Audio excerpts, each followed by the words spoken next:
بسم اللہ اولہ و آخرہ۔ پچھلی نشست میں جو گفتگو چل رہی تھی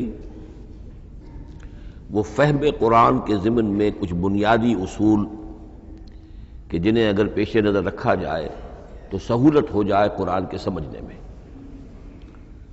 5 چیزیں بیان ہو چکی تھیں۔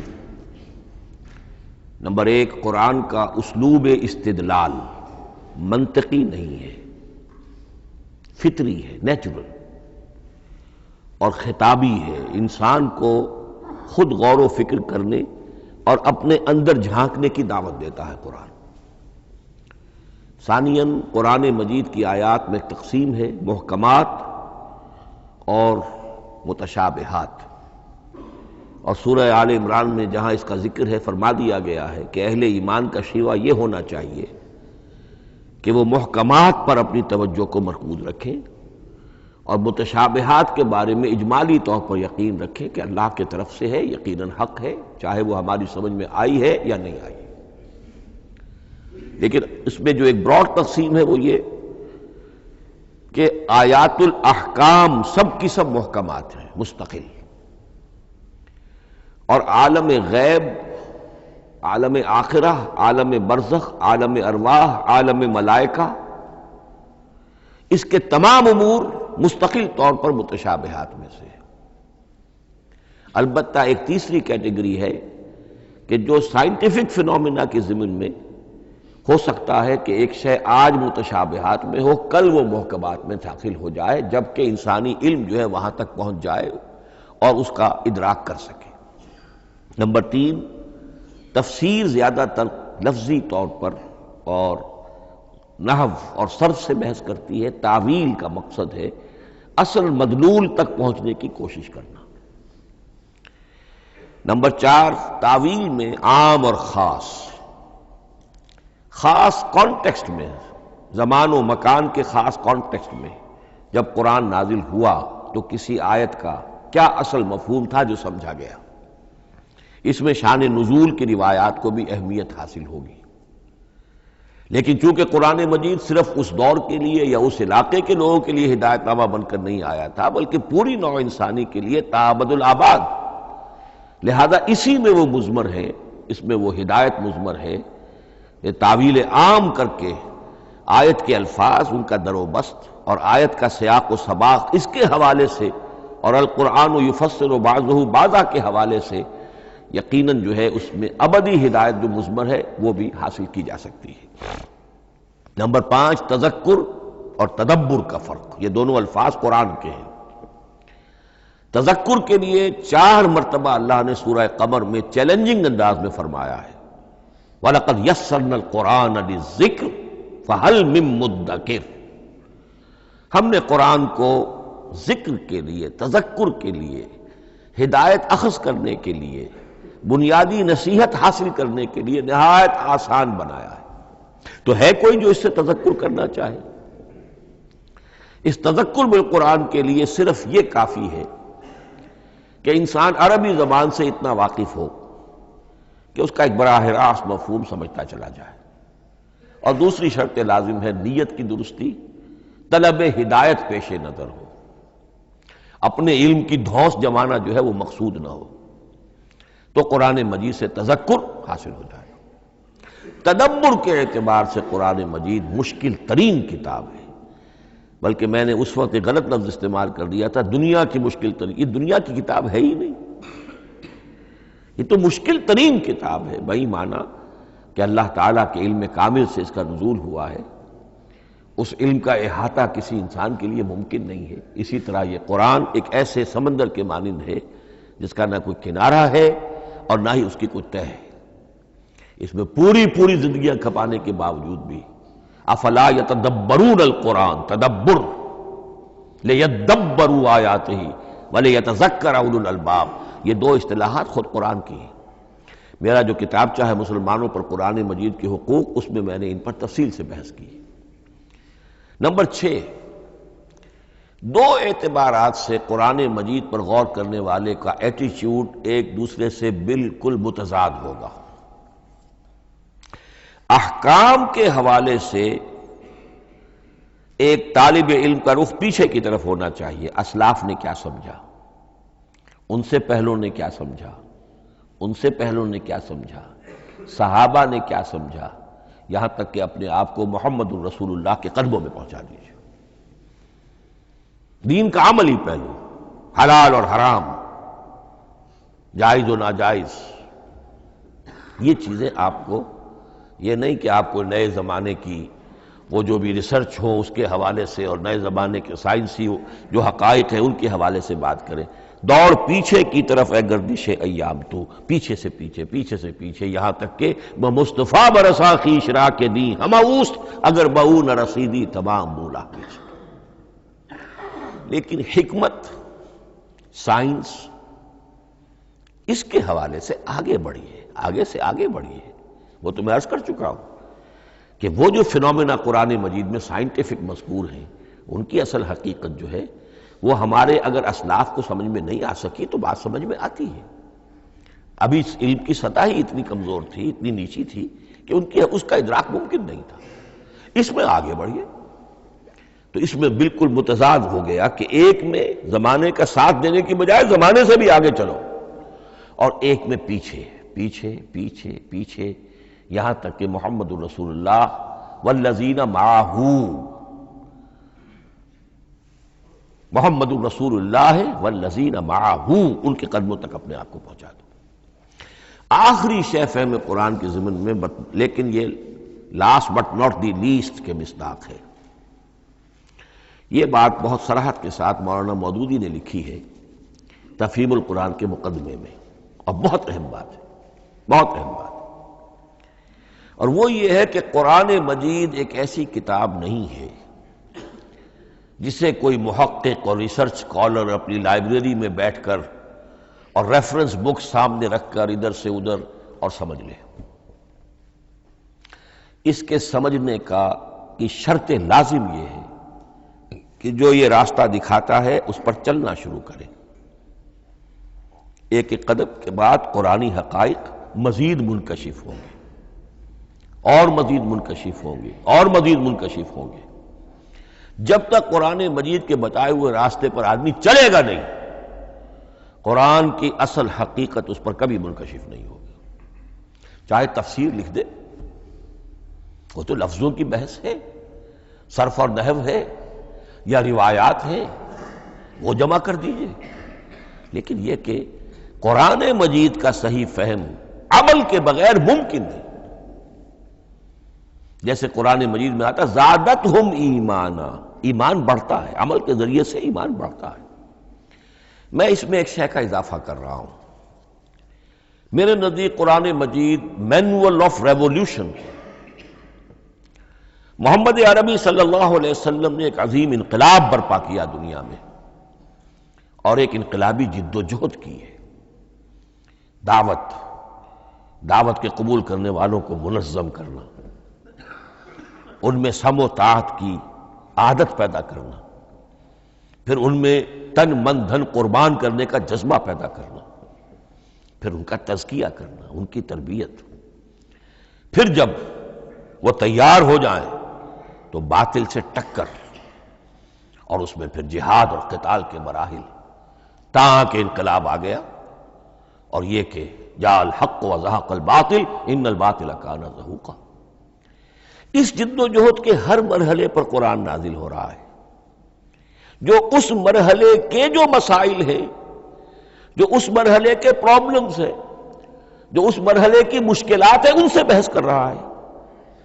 اب اگر کوئی فرد یا کوئی گروہ اس پروسیس میں وہ داخل ہی نہیں، وہ سمجھ ہی نہیں سکتا کہ یہ جو بات کہی جا رہی ہے اس کا اصل محل کیا ہے، مقام کیا ہے، کیوں کہی جا رہی ہے، وہ تو جب اسی قسم کی انقلابی جد و جہد میں کوئی خود مبتلا ہوگا تو اسے معلوم ہوگا کہ یہ تھی وہ مشکل، یا یہ تھا وہ مسئلہ، یا یہ تھا وہ مرحلہ جو اس وقت کی جو جد و جہد تھی محمد الرسول اللہ والذین معہ کی، کہ اس وقت یہ آیات نازل ہوئی۔ اس طریقے سے مینول آف ریولیوشن میں کہا کرتا ہوں، چونکہ ہماری جو طب کی تعلیم ہوتی ہے ان میں مینول آف ڈسیکشن، سب سے پہلے جو ہے اناٹمی پڑھائی جاتی ہے اور ڈیڈ باڈی کی ڈسیکشن ہوتی ہے، تو مینول آف ڈسیکشن جو ہے وہ پہلی کتاب ہوتی ہے جو ہمیں ملتی ہے۔ یہ ہوتا ہے، بتایا جاتا ہے یہاں ذرا شکاف دو اور یہ کھال کو کاٹو، اس کے اندر تمہیں یہ نظر آئے گا، یہ فیشیا ہے، پھر اسے اس کے اندر ایک اور شگاف دو، یہ نظر آئے گا۔ بالکل اسی طریقے سے قرآن مجید کی انگلی پکڑ کر اگر آپ چلیں گے تو پھر درجہ بدرجہ قرآن آپ پر منکشف ہوتا چلا جائے گا۔ اور اگر آپ نے اسے صرف ایک اکیڈمک ایکسرسائز بنا لیا، ایک علمی بات ہے، اس سے آگے کچھ نہیں، تو قرآن مجید کا جو اصل لب لباب ہے، جو اصل اس کا جوہر ہے، وہ کبھی منکشف نہیں ہوگا۔ اب آئیے ایک اہم موضوع، اعجاز قرآن کے وجوہ کیا ہیں۔ پہلی بات تو یہ سمجھ لیجئے کہ قرآن مجید کی حقانیت پر بنیادی طور پر دو قسم کی دلیلیں ہیں۔ ایک دلیل خارجی ہے، خارجی دلیل محمد الرسول اللہ صلی اللہ علیہ وسلم کی شخصیت اور آپ کا کارنامہ، الصادق الامین۔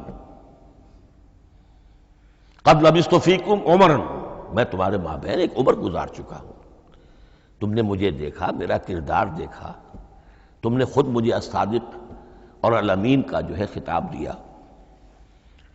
تو خود حضور کی شخصیت دلیل ہے قرآن مجید کی حقانیت پر۔ اس اعتبار سے ایک مضمون بہت اہم ہے، اور وہ یہ کہ قرآن اور محمد صلی اللہ علیہ وسلم اس طرح ایک دوسرے کے ساتھ جڑے ہوئے ہیں، گتھے ہوئے ہیں، ایک وحدت بن گئے ہیں، ایک آرگینک ہول بن گئے ہیں کہ ایک دوسرے کے لیے شاہد بھی ہے اور ایک دوسرے کے لیے کمپلیمنٹری بھی ہے، جس کے لیے میں دو مقامات سے استشہاد کروں گا۔ سورہ بینہ میں فرمایا لم یکن الذین کفروا من اہل الکتاب والمشرکین منفکین حتی تأتیہم البینہ، اہل کتاب میں سے اور کفار میں سے، مشرکین میں سے جو لوگ جنہوں نے کہ کفر کیا تھا، وہ علیحدہ نہیں کیے جا سکتے تھے جب تک کہ بینہ نہ آ جاتی۔ اب بینہ کیا ہے؟ رسول من اللہ یتلو صحفا مطہرۃ فیہا کتب قیمہ۔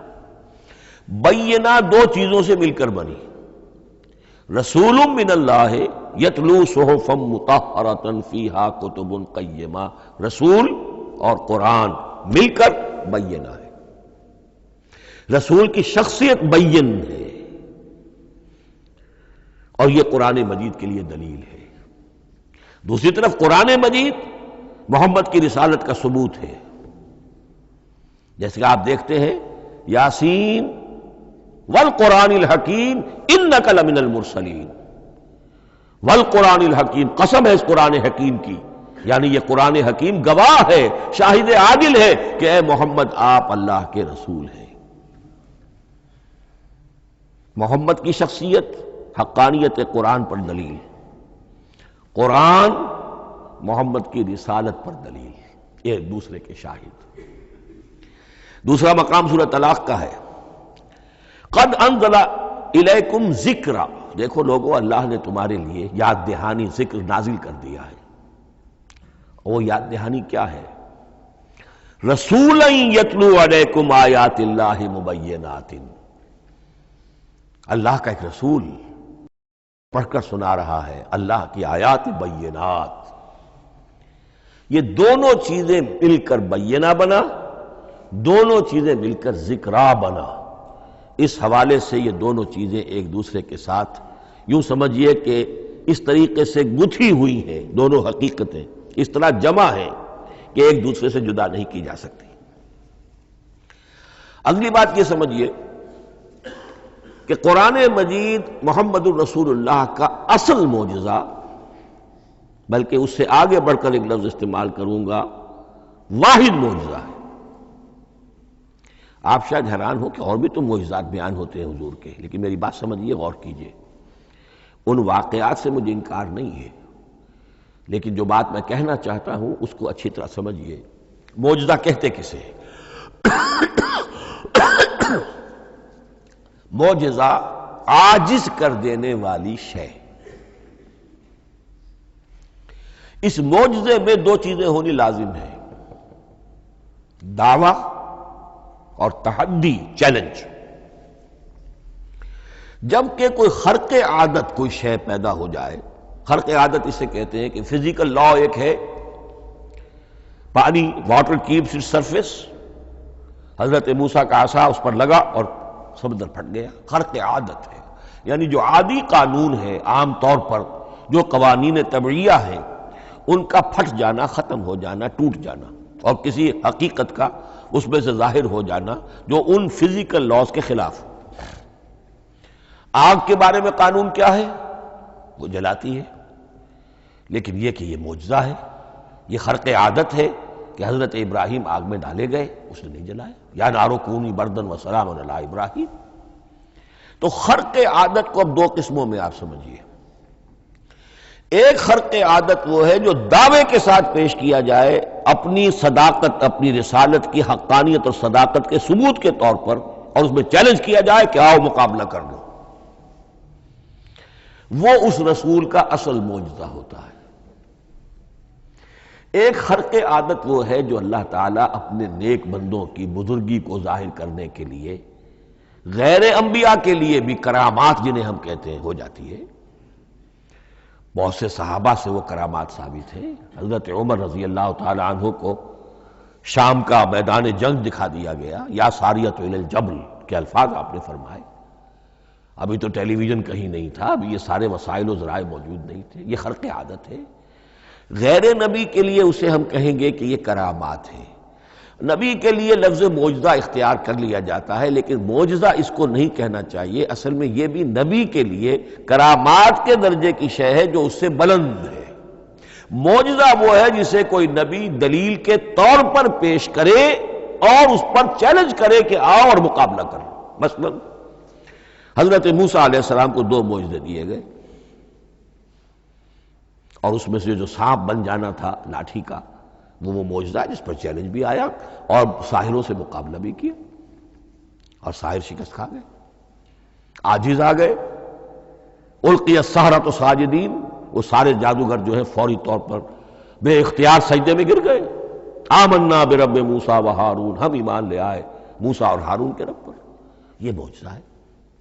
اس معنی میں محمد الرسول اللہ صلی اللہ علیہ وسلم کا معجزہ صرف قرآن حکیم. قرآن مجید میں آپ سورہ انعام میں بھی دیکھیں گے بہت ہی شدت کے ساتھ، سورہ بنی اسرائیل میں دیکھیں گے بڑی تفصیل کے ساتھ معجزے طلب کیے گئے.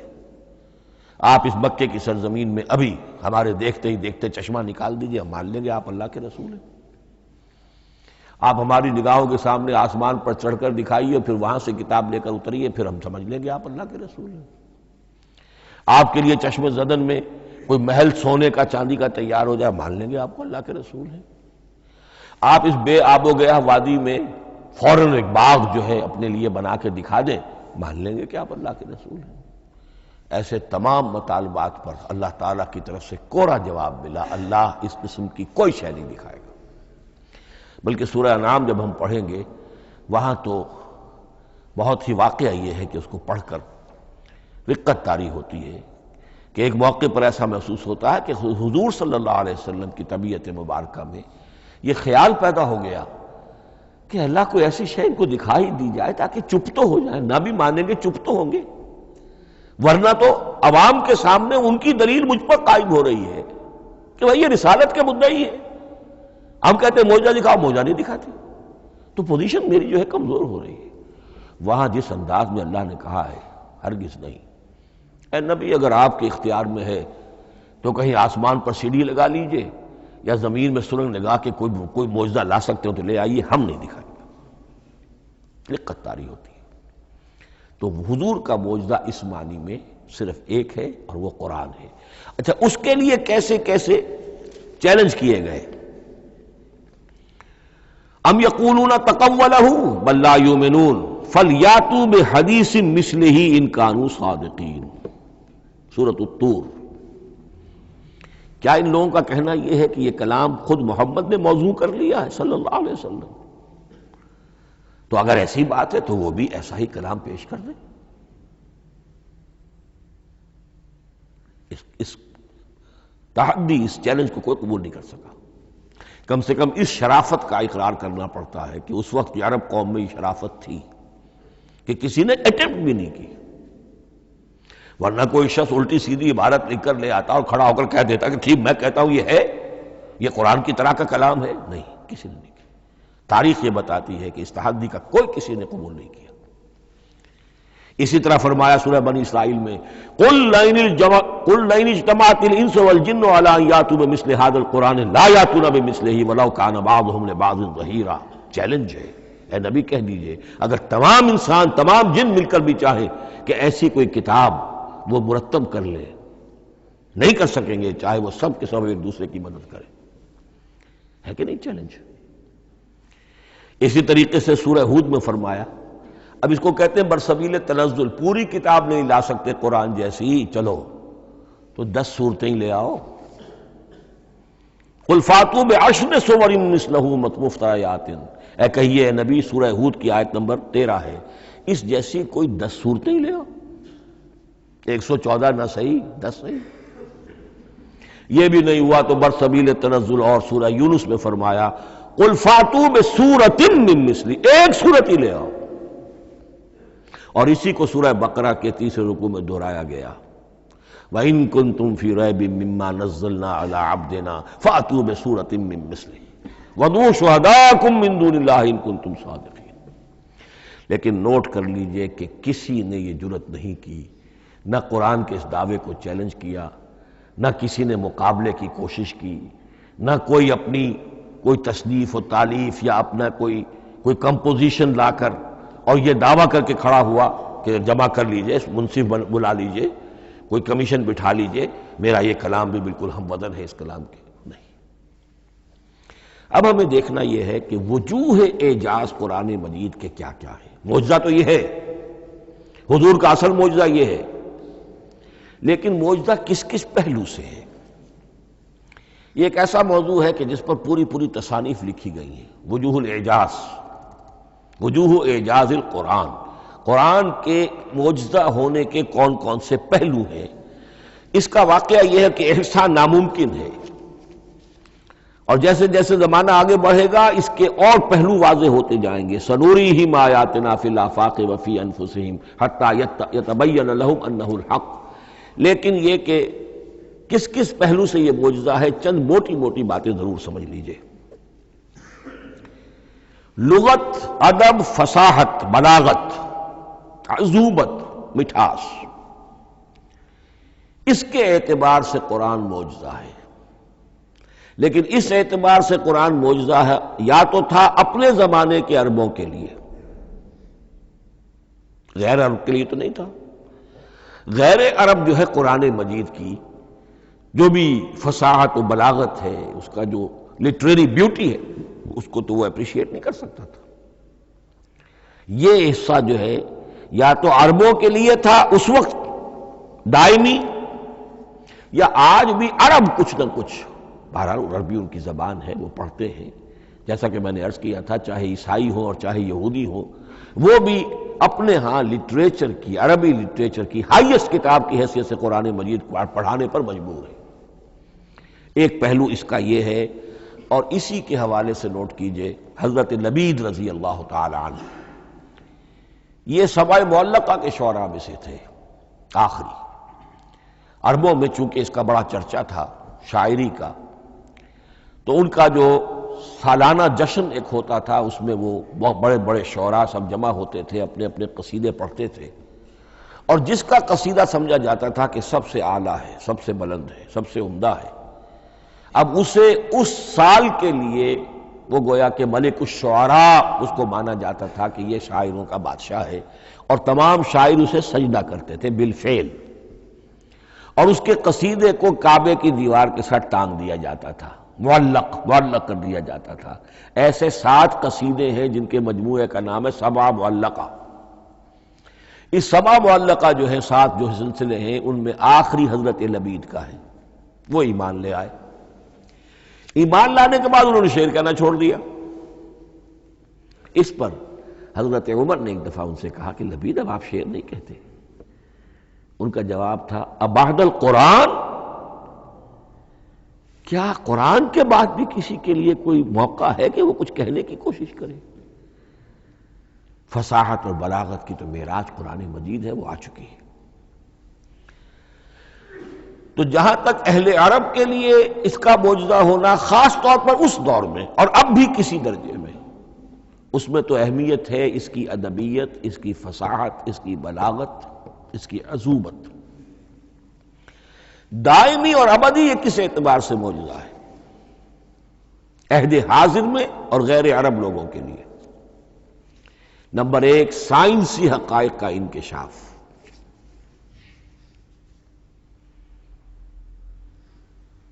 جس طریقے سے کہ یہ سائنسی حقائق منکشف ہوتے چلے جا رہے ہیں ابدی طور پر. میں ڈاکٹر مورس بکائی کا حوالہ دے چکا ہوں اور پروفیسر ڈاکٹر کیتھل مور کا حوالہ دے چکا ہوں، ان کو ذہن میں رکھیے. سنریہم آیاتنا فی الآفاق وفی انفسہم حتی یتبین لہم انہ الحق. نمبر دو، حضور کا وہ کارنامہ کہ آپ نے ایک عظیم انقلاب برپا کر کے دکھایا اور وہ نظام قائم کر کے دکھایا کہ جس سے بہتر، جس سے عادلانہ، جس سے زیادہ منصفانہ کوئی نظام دنیا میں نہ آج تک قائم ہوا ہے اور نہ اس کی کوئی دوسری نظیر پیش کی جا سکتی. یہ ہے سب سے بڑا معجزہ، اور معجزہ ہوا قرآن سے. اتر کر حرا سے سوئے قوم آیا اور ایک نسخہ کیمیا ساتھ لایا.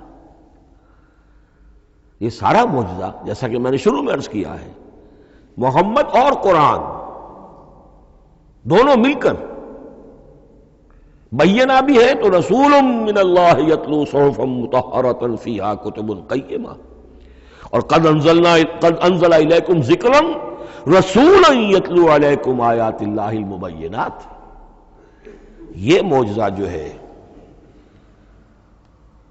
جس کے حوالے سے دنیا میں بڑی بڑی شخصیات نے شہادت دی. ایم این رائے اس صدی کا ایک بہت بڑا انقلابی شخص، کمیونسٹ انٹرنیشنل کا رکن.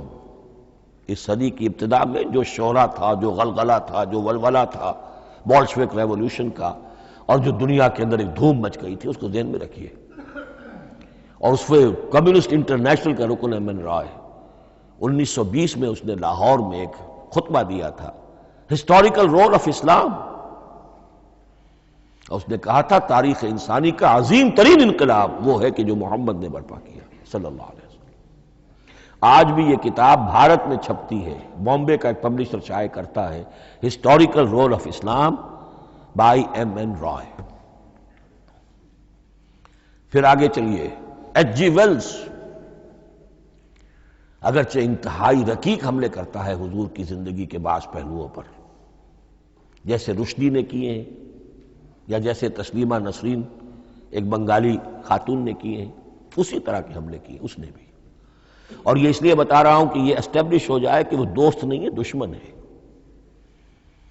عربی کا ایک مقولہ یہ ہے کہ الفضل ما شہدت بہ الاعداء، اصل فضیلت تو اس شے کی ہے جس کی گواہی دشمن دے.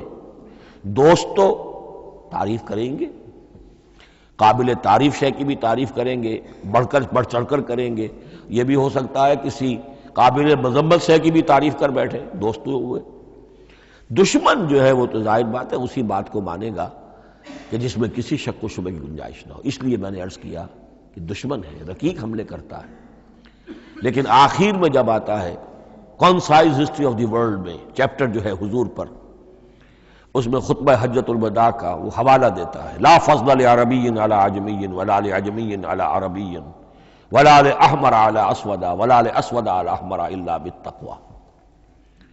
اور پھر لکھتا ہے کہ اگرچہ انسانی حریت و اخوت و مساوات کے واعظ تو پہلے بھی بہت کہے گئے تھے، یہاں تک کہ مسیح ناصری حضرت عیسیٰ علیہ السلام کے ہاں بھی ہمیں بڑے واعظ ملتے ہیں، لیکن یہ ماننا پڑتا ہے کہ تاریخ انسانی میں پہلی مرتبہ ان اصولوں پر ایک انسانی معاشرہ قائم کر کے دکھایا محمد نے صلی اللہ علیہ وسلم. Although the sermons of human freedom, fraternity and equality were said before also. And we find a lot of them in Jesus of Nazareth. But it must be admitted that it was Muhammad sallallahu alaihi wasallam who established for the first time in history a society based on these principles. اسی طرح کی گواہی آج سے تقریباً 20 سال پہلے امریکہ کے ڈاکٹر مائیکل ہارٹ نے دی. A selection and gradation of the 100 most influential personalities of human history.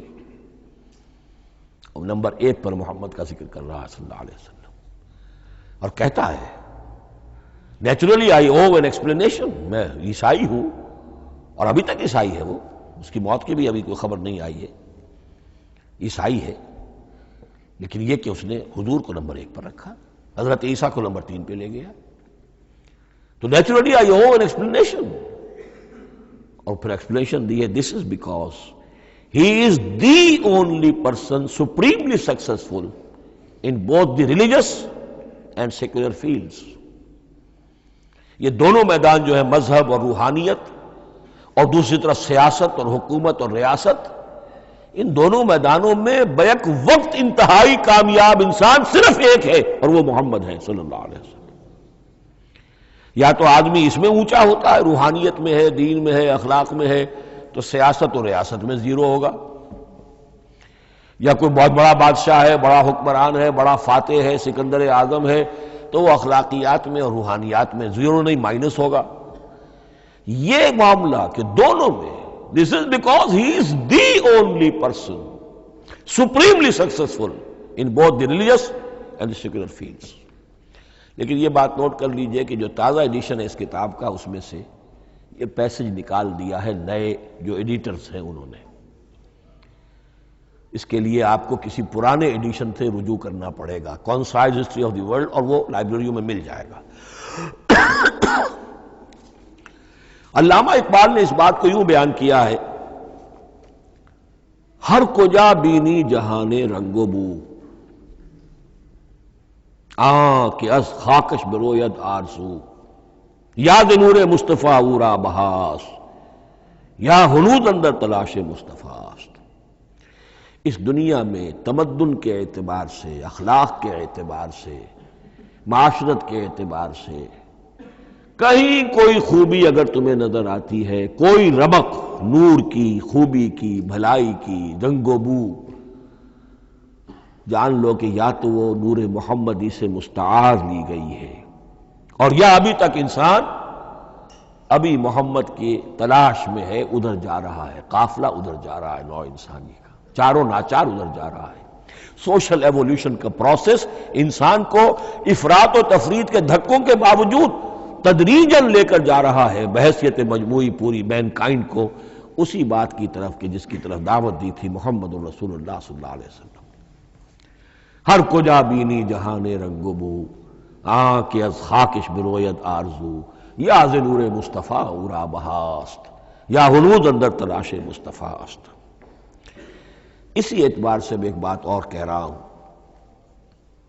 اس پہلو سے واقعہ یہ ہے کہ میرے نزدیک اس دور میں اعجاز قرآن کی سب سے بڑی نمائندہ شخصیت، اعجاز قرآن کا سب سے بڑا مظہر علامہ اقبال کی ذات ہے. 20ویں صدی کا مفکر، فلسفی، مشرق و مغرب کے فلسفے پڑھ چکا، قدیم اور جدید فلسفہ سب کا مطالعہ کیا، اور اس کے بعد اس کو قرآن کی حقانیت پر جو یقین نظر آیا ہے، قرآن کی عظمت جس طرح اس پر منکشف ہوئی ہے، وہ واقعہ یہ ہے کہ مجھے کم سے کم اپنی محدود معلومات کی حد تک عظمت قرآن کا وہ انکشاف کسی دوسرے شخص پر نظر نہیں آتا. انہوں نے جس طریقے سے مرثیے کہے ہیں کہ مسلمان قوم نے کس طرح قرآن کو چھوڑا ہوا ہے، واعظ ہے تو قرآن سے نہیں کہیں اور سے، تربیت اور تزکیہ نفس ہے تو اس کا تعلق قرآن سے نہیں، وہ بھی کچھ اور مستعار چیزیں ادھر سے ادھر سے لے لی ہیں، فلسفے ہیں تو کہیں اور سے لے لیے ہیں، قرآن سے حکمت جو ہے وہ اخذ نہیں کی گئی ہے.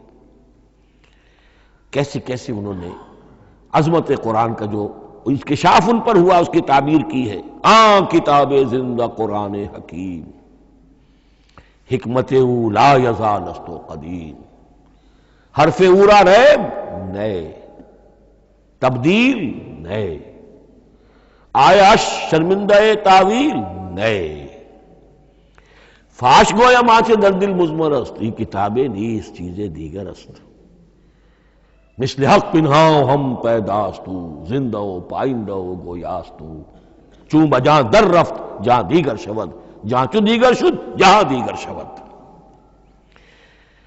میں اس میں خاص طور پر 2 اشعار آپ کو اس وقت سنانا چاہتا ہوں۔ انہوں نے حضور سے مناجات کرتے ہوئے 2 اشعار کہیں، اس سے آپ کو اندازہ ہوگا کہ انہیں کتنا یقین تھا کہ میرے سارے فکر کا منبع قرآن حکیم ہے۔ کہتے ہیں گر دلم آئینہ بے جوہر است،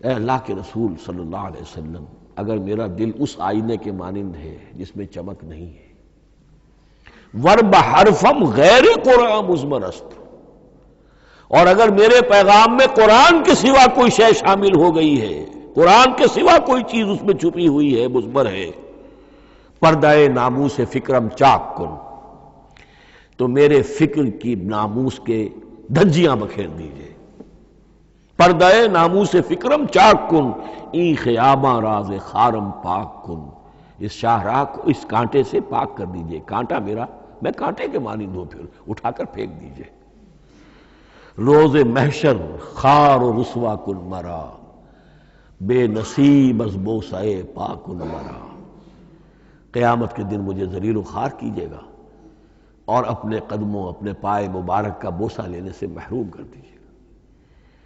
یہ اتنی بڑی بد دعا جو اقبال اپنے آپ کو دے رہا ہے، تو کس قدر یقین اسے حاصل ہے کہ اس نے قرآن کی ترجمانی کی ہے۔ اب آئیے، بہت چھوٹے چھوٹے 2 اور مضمون ہیں۔ قرآن حبل اللہ ہے، اس کے کیا معنی ہے؟ حبل رسی کو کہتے ہیں، اللہ کی رسی، حبل من مسد، سورہ لہب میں یہ لفظ آیا ہے۔ امام راغب نے اس کی تعبیر کی ہے، استعیر للوصل ولکل ما یتوصل به الی شیء، یا تو تعلق کو حبل سے استعارہ دیا جاتا ہے، استعارے کے طور پر حبل کا لفظ کسی تعلق کے لیے استعمال ہوتا ہے، یا کسی شے تک پہنچنے کا ذریعہ، وہ حبل ہے۔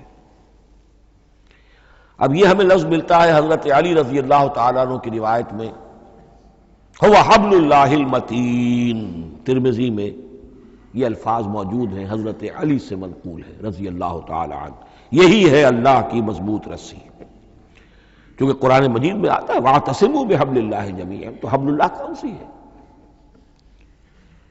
پھر یہ حضرت عبداللہ ابن عمر سے بھی ہے، یہ روایت موجود ہے رزین میں، هو حبل اللہ المتین، یہ قرآن ہی اللہ کی مضبوط رسی ہے۔ اللہ سے اب اس کے 2 پہلو ہیں، ایک تو یہ کہ یہ اللہ سے جوڑنے والی ہے، تقرب اللہ کا ذریعہ ہے، وصول الی الشیء، کسی چیز تک پہنچانے والی شے، اس کا سہل ترین، اللہ کے تقرب کا سہل ترین ذریعہ، مؤثر ترین ذریعہ قرآن حکیم ہے۔ چنانچہ ترمذی میں حضرت عبداللہ ابن مسعود کا یہ قول موجود ہے، القرآن حبل اللہ الممدود من السماء الی الارض، قرآن تو اللہ کی وہ رسی ہے جو تنی ہوئی ہے آسمان سے زمین کی طرف۔ یہ ترمذی میں تو اصل میں اثر ہے، حضرت عبداللہ ابن مسعود کا قول ہے، لیکن یہ کہ زید ابن ارقم سے یہ الفاظ جو ہیں مرفوعاً کہ یہ حضور کے الفاظ ہیں، یہ بھی منقول ہے کہ حضور نے فرمایا کہ القرآن حبل اللہ الممدود من السماء الی الارض۔ اور ایک بڑی پیاری روایت ہے طبرانی کی معجم کبیر میں کہ ایک مرتبہ حضور اپنے حجرے سے برآمد ہوئے، مسجد نبوی کے ایک گوشے میں دیکھا کچھ صحابہ بیٹھے ہوئے قرآن سمجھ رہے ہیں، سمجھا رہے ہیں، پڑھ رہے ہیں، مذاکرہ قرآن۔ آپ کے چہرے پر بڑے بشاشت کے آثار ظاہر ہوئے، خوشی کے آثار۔ آپ چل کر تشریف لائے، پہلے ایک سوال کیا، الستم تشہدون، اللہ الہ الا اللہ وانی رسول اللہ وہذا القرآن جاء من عند اللہ۔ کیا آپ لوگ اس کے گواہ نہیں ہیں کہ اللہ کے سوا کوئی معبود نہیں اور میں اللہ کا رسول ہوں، اور یہ قرآن خاص اللہ کے پاس سے آیا ہے؟ صحابہ کا جواب کیا ہو سکتا تھا؟ بلا یا رسول اللہ، کیوں نہیں اللہ کے رسول، ہم گواہ ہیں، اللہ کے سوا کوئی معبود نہیں، آپ اللہ کے رسول ہیں اور قرآن خاص اللہ کے پاس سے آیا ہے۔ اب آپ نے فرمایا فاستبشروا، خوشیاں مناؤ، فإن هذا القرآن طرفه بأيديكم وطرفه بيد اللہ، اس لیے کہ یہ قرآن وہ شے ہے کہ اس کا ایک سرا تمہارے ہاتھ میں ہے، ایک سرا اللہ کے ہاتھ میں۔ تو وصول الی اللہ کا مؤثر ترین طریقہ، تقرب الی اللہ کا مؤثر ترین طریقہ، سہل ترین طریقہ، شور شارٹ طریقہ وہ قرآن مجید ہے۔ اس اعتبار سے بھی کہ ہے ہی اللہ کی صفت، یہ ہم بحث کر چکے ہیں پہلے، اللہ کا کلام ہے، کلام صفت ہوتی ہے، اور صفت لا عین ولا غیر، یہ قرآن اللہ کا غیر نہیں ہے، ہم سمجھ نہیں سکتے، لیکن یہ کہ ہر صفت جو ہے وہ تو در حقیقت نہ عین ہے نہ غیر ہے۔ دوسری طرف یہی قرآن جو ہے حبل اللہ اس معنی میں بنتا ہے کہ مسلمانوں کو باہم جوڑنے والی شے، وَاعْتَصِمُوا بِحَبْلِ اللَّهِ جَمِيعًا وَلَا تَفَرَّقُوا، حبل اللہ کو مضبوطی کے ساتھ تھام لو، سب کے سب جمع ہو کر، یہ تمہیں تفرقے سے بچانے والی شے ہے۔ اس کی وجہ کیا ہے؟ ظاہر بات ہے کہ انسان جو ہے ان کے اندر اتحاد پیدا ہوگا اتحاد فکری کے نتیجے میں، فکر ایک ہو، نظریات ایک ہوں، ویلیوز ایک ہوں، مقاصد ایک ہوں، تبھی تو انسان متحد ہوں گے۔ یہ بھیڑوں کا غلہ تو نہیں ہے کہ چرواہے کی ایک لاٹھی کافی ہے ان کو جمع رکھنے کے لیے، وہ بھیڑوں کا غلہ ہے۔ انسانوں کو جمع کرنے کے لیے کوئی ایسی شے جو تمہیں ایک فکر سے، ایک نظریے سے، ایک مقصد سے، ایک نصب العین سے متصف کر دے، وہ تمہیں جوڑ دے گی۔ اور قرآن وہ شے ہے جو ایک فکر دیتا ہے، ایک خیال دیتا ہے، ایک نظریہ دیتا ہے، ایک عقیدہ دیتا ہے، ایک مقصد دیتا ہے، ایک نصب العین دیتا ہے، اللہ کے لیے جینا، اللہ کے لیے مرنا، ان صلاتی و نسکی و محیای و مماتی للہ رب العالمین، ایک آئیڈیل دیتا ہے محمد الرسول اللہ کی شکل میں، لقد کان لکم فی رسول اللہ اسوۃ حسنہ۔ اب قرآن وہ چیز ہے کہ جو تمہیں آپس میں جوڑتی چلی جائے گی، تمہارے درمیان اتحاد پیدا ہو جائے گی۔ آخری چیز، مسلمانوں پر قرآن مجید کے حقوق کیا ہیں؟ یہ صرف اشارہ کروں گا اس لیے کہ اس پر میرا کتابچہ موجود ہے، اور اس کتابچے کو اللہ تعالیٰ نے بہت قبول عام عطا فرمایا۔ اس کا انگریزی ترجمہ کیا ایک صاحب نے، از خود کیا، خود ہی ٹائپ کیا، خود ہی چھپوایا۔ عربی ترجمہ ایک صاحب نے کیا، خود کیا۔ فارسی ترجمہ ایک صاحب نے کیا، خود کیا، بغیر کسی معاوضے کے۔ ملیشیا میں وہ چھپ چکا ہے، لاکھوں کی تعداد میں عام ہو چکا ہے۔ پھر میں نے ایک موقع پر 1970 میں رمضان مبارک کے دوران آخری عشرے میں مولانا بن نوری رحمۃ اللہ علیہ تشریف لائے ہوئے تھے مدینہ منورہ، اور میں نے بھی وہ پورا رمضان مبارک اس سال وہیں کیا تھا۔ میں نے ان کو دیا تھا کہ آپ دیکھیے اس میں کوئی غلطی ہو تو مجھے بتا دیجئے، میں اسے بڑے پیمانے پر شائع کرنا چاہتا ہوں۔ انہوں نے حالت اعتکاف میں مسجد نبوی میں پڑھا ہے، صرف ایک جگہ ایک جملے میں انہوں نے اصلاح تجویز کی، وہ میں نے کر دی۔ اس اعتبار سے اب یہ کتابچہ جو ہے مصدقہ ہے مولانا محمد یوسف بن نوری رحمۃ اللہ علیہ کا۔ اس میں اللہ تعالیٰ نے جو بات مجھ سے کہلوا دی تھی، تقریباً 30 سال پہلے کی بات ہے، ہر مسلمان پر قرآن مجید کے 5 حقوق حسب استعداد و توفیق عائد ہوتے ہیں۔ پہلے یہ کہ اس پر ایمان ہو جیسا کہ ایمان کا حق ہے، صرف زبانی ایمان نہیں، دل سے یقین کہ یہ اللہ کا کلام ہے۔ اور اس کا نتیجہ کیا ہوگا؟ پھر عظمت اس کی پیدا ہوگی، ایمان و تعظیم، یہ پہلا حق ہے۔ تلاوت و ترتیل، اس کو پڑھے جیسے کہ پڑھنے کا حق ہے، پھر سمجھے جیسے کہ سمجھنے کا حق ہے، تذکر و تدبر، پھر عمل کرے، انفرادی طور پر بھی اجتماعی طور پر بھی۔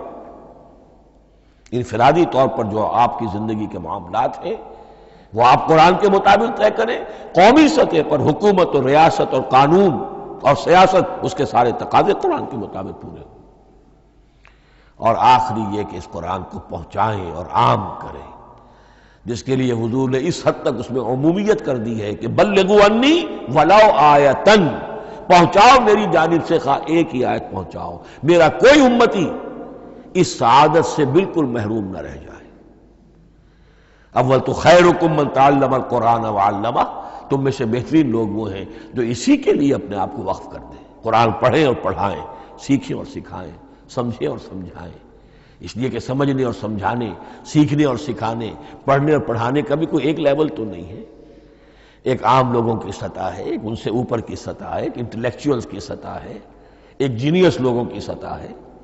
ان تمام سطحوں پر قرآن کو سمجھانے کے لیے، پہنچانے کے لیے خود بھی تو اوپر اٹھنا پڑے گا، خود اسے سیکھنا پڑے گا، خود اس کی گہرائی میں غوطہ زنی کرنی پڑے گی، اور یہ ایک لائف لانگ پروسیس ہے، یہ کوئی پارٹ ٹائم جاب نہیں ہے، یہ کوئی صرف پیس ٹائم نہیں ہے، یہ کوئی ہابی نہیں ہے، ہمہ وقت ہمہ تن خیرکم من تعلم القرآن وعلمہ۔ اب آخری بات بتا رہا ہوں، اور وہ یہ ہے کہ قرآن مجید وحی باللفظ ہے، صرف وحی بالمعنی نہیں ہے۔ یہ بحث اصل میں کیونکہ ہمارے پڑھے لکھے طبقے میں کچھ زیادہ ہو جاتی ہے، خاص طور پر جو مشنری اسکولوں وغیرہ میں پڑھے ہوں اور عیسائیت اور اس کے عقائد اور اس کے فلسفے کی کوئی تھوڑی بہت ان کو کوئی چھوت لگ گئی ہو۔ عیسائیوں کے ہاں یہ عقیدہ ہے، اجماعی عقیدہ ہے کہ وحی بالمعنی ہوتی ہے، یعنی وحی کا ایک مفہوم ہے جو نبی پر اتار دیا جاتا ہے، پھر نبی اپنے الفاظ میں اسے ادا کرتا ہے۔ لفظ اللہ کے نہیں ہوتے، لفظ نبی کے ہوتے ہیں، مفہوم اللہ کا ہوتا ہے۔ ان کے لیے مجبوری یہ ہو چکی ہے جس کی وجہ سے انہیں یہ عقیدہ اپنانا پڑا کہ کوئی ایک انجیل ہے ہی نہیں، 104 انجیلوں میں سے وہ انہوں نے 4 سلیکٹ کی تھی کینونیکل گاسپلز، باقی جو ہے وہ اب وہ ان کو مستند نہیں مانتے، اپوکریفل کہتے ہیں۔ اور میں نے ایک مرتبہ ایک پادری صاحب سے، مسٹر وائٹ ہوتے تھے منٹگمری میں نے ان سے پوچھا which one of them is Bible؟ یہ متی اور یہ لیوک اور مارکس اور جان، ان میں سے کون سی بائبل کون سی ہے؟ تو اس نے جواب دیا none of them is Bible، Bible is in them، ان میں سے کوئی ایک بھی مشخص طور پر، معین طور پر بائبل نہیں ہے، بائبل ان میں ہے بحیثیت مجموعی۔ لہذا ان کے لیے یہ عقیدہ جو ہے وہ لازم سا ہو گیا۔ ہمارے ہاں بھی بعض فلاسفہ نے اس قسم کی باتیں کی ہے کہ جن سے یہ دھوکہ لگتا ہے، لیکن میں خاص طور پہ چونکہ علامہ اقبال کا تذکرہ میں نے آج کیا ہے، اسی حوالے سے میں ان کا ایک واقعہ بیان کرنا چاہتا ہوں۔ ایف سی کالج لاہور کے پرنسپل تھے ڈاکٹر یوئنگ، ایک دعوت تھی، اس میں علامہ بھی تھے، وہ بھی تھے۔ تو ڈاکٹر یوئنگ نے کہا، وہ بڑا فلسفی تھا، کہ ڈاکٹر اقبال ہم نے سنا ہے کہ آپ بھی وحی باللفظ کے قائل ہیں، آپ جیسا پڑھا لکھا شخص، عالم دانا۔ علامہ اقبال نے فرمایا جی ہاں، اور مجھے تو اس کا ذاتی تجربہ ہے، مجھ پر تو جو شعر نازل ہوتے ہیں وہ الفاظ میں ڈھلے ہوئے ہوتے ہیں، میں ان میں تبدیلی کرنا چاہوں تو نہیں کر سکتا۔ تو اگرچہ اس سوال اس جواب کو ہم کہیں گے کہ یہ الاجوبۃ المسکتہ، مسکت چپ کر دینے والا جواب تھا کہ جو علامہ اقبال نے دیا، لیکن ذہن میں رکھیے یہ کہ جو وحی باللفظ ہے وہ ختم ہو چکی محمد الرسول اللہ صلی اللہ علیہ وسلم پر۔ وحی رسالت وحی باللفظ ہے، وہ ختم ہو چکی۔ البتہ الہام، کشف، رویا، القاء، یہ وحی بالمعنی ہے، یہ کوئی ایک شے ہے جو دل میں ڈال دی جاتی ہے، اس کے دروازے آج بھی کھلے ہوئے ہیں۔ اور یہ جان لیجئے قرآن مجید کی حقانیت کا جو اصل ثبوت ہے وہ یہ ہے کہ آپ اسے اپنے باطن کے اندر محسوس کریں۔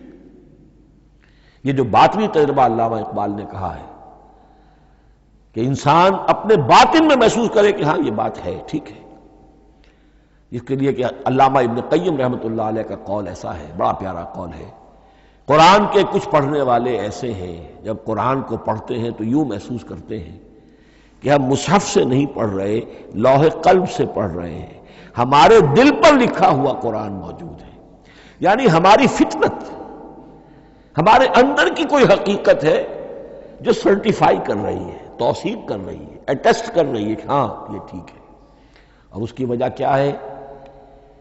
ہماری روح اور اس قرآن کا منبع وہ ایک ہی ہے، وہ ذات باری تعالی ہے۔ یہ کلام اللہ ہے اور ہماری روح امر اللہ۔ یسألونک عن الروح قل الروح من امر ربی وما اوتیتم من العلم الا قلیلا۔ بس میں اسی پر اکتفا کر رہا ہوں۔